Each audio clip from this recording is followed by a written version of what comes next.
to need a flathead screwdriver, a pair of needle nose pliers, and one P.I.C tube.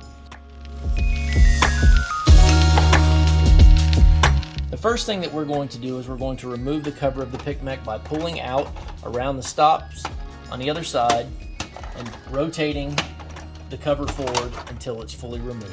You can set this off to the side.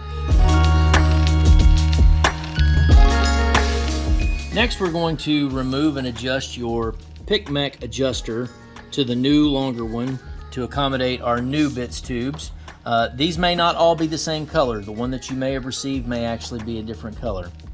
To remove it, you're going to take your flathead screwdriver and get into the locking pin and pull that straight out and get your finger in there and remove that clip.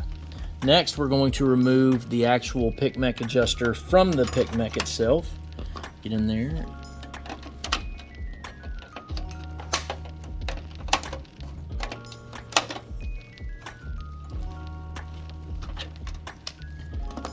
Now we're going to put this back in place with the two alignment holes going into first, and you want to line it up with the holes that the previous one came out of, so it just slides into that slot.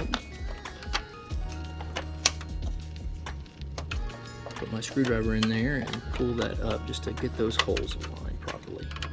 So you want to make sure that those through holes are aligned properly.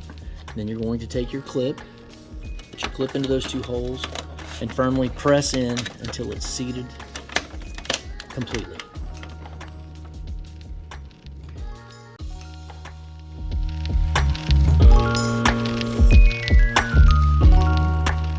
Next, we'll put your cover back.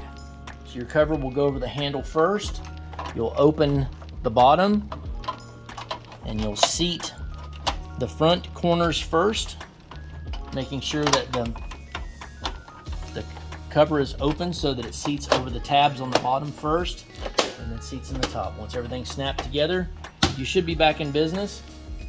Take your tube, insert your tube into the mechanism, and pull down to make sure that you are getting complete dispensing.